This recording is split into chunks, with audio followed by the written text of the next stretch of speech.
Ya, saudara, masih dihitung cepat malam hari ini untuk kita melihat pilkada ini sepertinya rasa pilpres ya.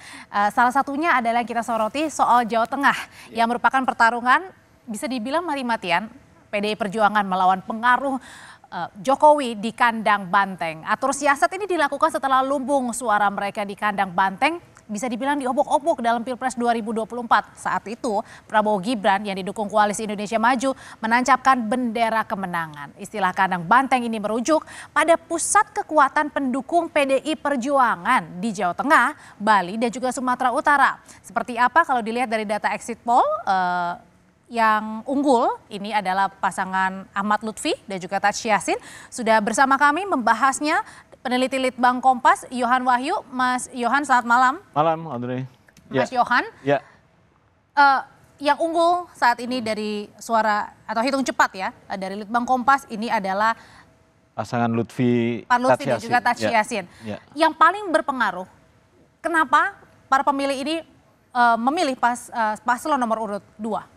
Ya, kalau kita lihat ya pertimbangan dari pemilih Tatsy Yassin, kalau kita lihat di sini ya, berani tegas itu memang menyebutkan 25,6%.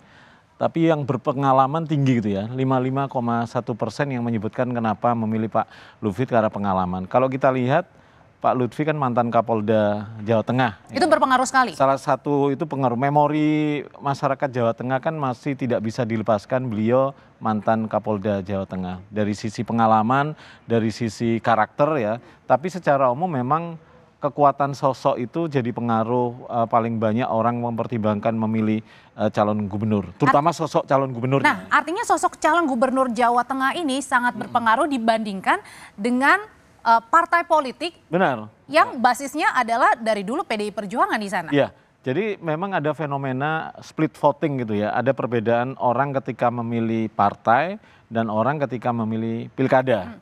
Kalau partai memang kekuatan relasi orang dengan partai itu masih kuat gitu ya, memilih partai. Terutama ketika pemilu legislatif kemarin.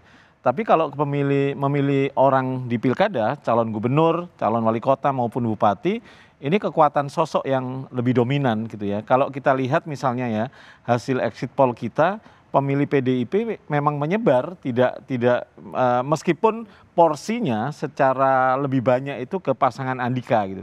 Tapi ada juga pemilih PDIP yang kemudian memilih Pak Lutfi sama Pak Tatsy Yassin. Jadi memang ada menyebar, terbelah gitu ya. Nah, terbelahnya itu apakah karena last minute Pak Jokowi juga turun bersama dengan Pak Lutfi waktu itu membagi-bagikan bertemu dengan warga? Kalau kita lihat memang 2 minggu terakhir ya pasca Kompas rilis survei, hasil survei di Jawa Tengah yang di hasil survei kan unggul waktu itu ya, unggul lah, selisih tipis ya, sama-sama 38%. Itu kan kemudian ada pergerakan yang cukup signifikan dan publik melihat dengan terang benderang bagaimana endorsement Pak Jokowi kepada pasangan Lutfi Yassin ini begitu kelihatan.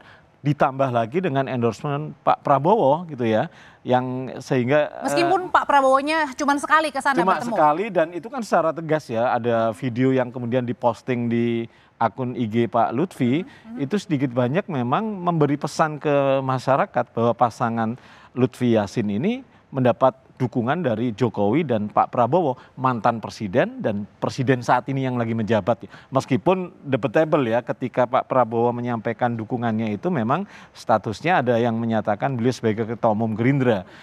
Dan kemudian viral juga surat selebaran dukungan Pak Prabowo terhadap pasangan ini. Jadi sedikit banyak endorsement 2 tokoh ini memang cukup punya andil ya untuk kemudian memberikan insentif elektoral kepada Pak Lutfi Tatsy Yassin ini. Kalau 2 tokoh ini punya endorsement yang kuat dan berpengaruh setidaknya sampai di hasil exit poll maupun hitung cepat, pasangan Ahmad Lutfi dan juga Tatsy Yassin ini unggul dari Pak Andika dan Mas Hendy. Tapi pertanyaannya apakah endorsement ini tidak sekuat pada saat kita bandingin di Jakarta? Karena yang sementara unggul adalah paslon nomor urut 3 yang didukung oleh PDI Perjuangan. Nanti Mas Yohan dan saya akan membahasnya, tetaplah bersama kami di Kompas TV.